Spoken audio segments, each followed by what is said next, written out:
Dear friends, what you see today happening in Israel is nothing but the words of the Lord spoken through these prophets about the Jewish and the mercy that the Lord had for them, bringing them back to their land, and where, unfortunately for them, even today, they have to live in their God-given land at the price of blood.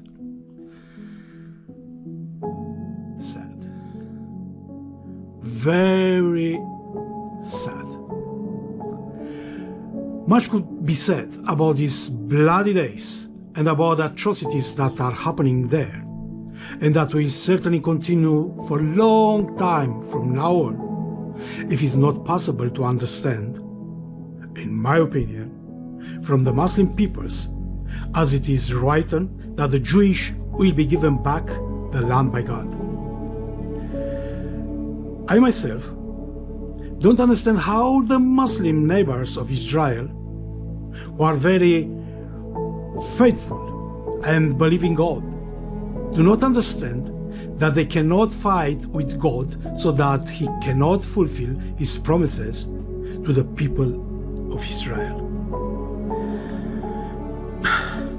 I'm sure that there are many ways that God's work could be understood by Israel's neighbors. But in my opinion, due to political interests, this is not desired. I'm not good at politics. I don't know how to do politics. And more than that, I don't understand politics either. And so, I will leave this in the hands of those who have education and are good at this difficult job, in my opinion. So, here in this video, I just want to show you my opinion and the way I understand things about the return of Jewish to their land according to the writings of the prophets. And look, my dear friends, how I understand all these things that are happening in Israel at this moment according to the writings in the Bible. A special term from the Hebrew Bible is used to describe the process of returning to the land. Aliyah, which means to ascend. It was used in ancient times in reference to Jewish pilgrims ascending to Jerusalem for the three great biblical feasts of Passover, Pentecost, and Tabernacles. Thus, the process of making Aliyah today is seen as having spiritual meaning beyond the physical act of return. So, let's see what the Bible has to say about the modern day return of Jewish people to their ancient homeland, the land of Israel. Isaiah chapter 11, verse 11, indicates there will be a day when God will raise His hands and second time together the children of Israel to their homeland. The first return was predicted by the prophet Jeremiah to take place after Israel had been in captivity for 70 years, and according to Ezra chapter 1 verse 1, happened precisely as foretold. So after 500 years of intermittent and partial sovereignty in the land, the Jewish people were once again dispersed under the Roman Empire in AD 70. After 2,000 years, they have now returned and established sovereignty. No other people group has managed to survive 2 exiles, much less one that was 2,000 years long. To realize 2,000 years long. and then return to establish national sovereignty. In Jeremiah chapter 60, 23, 29, and chapter 31, it is written how the second return was to be for every nation where they had been dispersed, not just Babylon.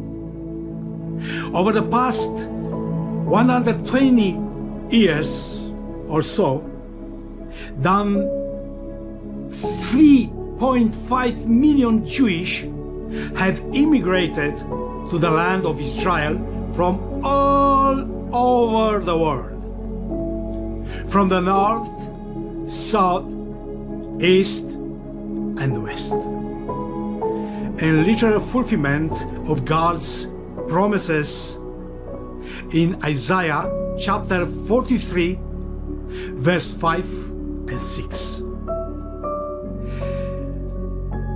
As it is written in Isaiah chapter 11, verse 12, the regathering of the Jewish people to their land is depicted as a God's banner to the nations. A banner was often a rallying point in military operation and was carried to lead a formation, but often bore the name or image of that army's god. Using this symbolism, the Hebrew prophet Isaiah considered the ingathering as a proclamation of God's name and his character to the nations.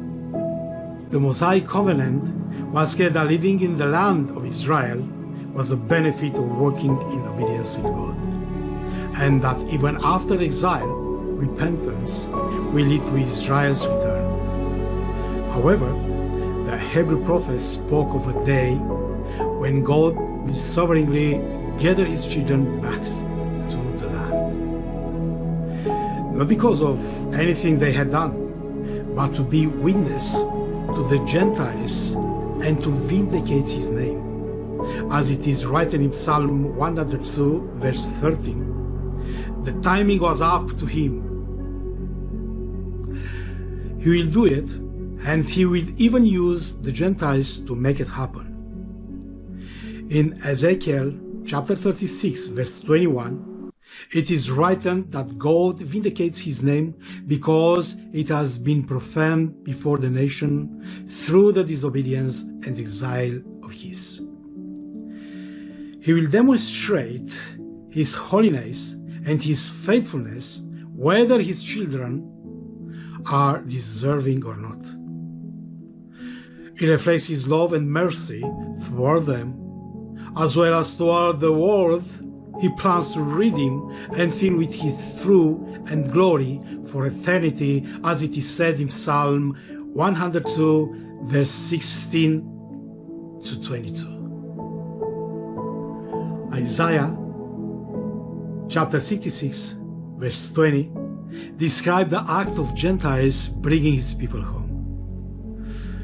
The people he loves and will use bless the whole earth as a sacred is likened to bringing an offering to the Lord.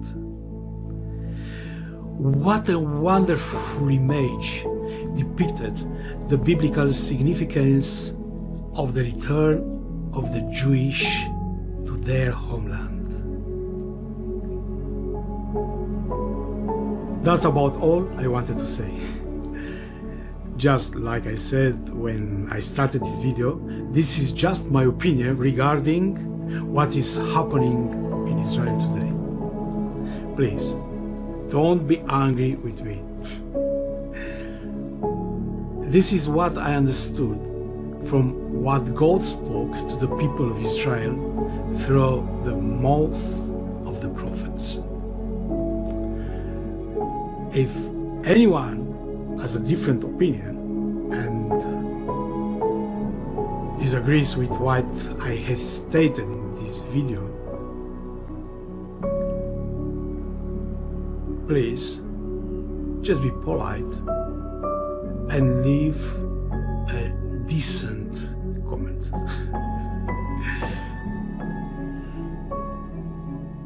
So, thank you for watching.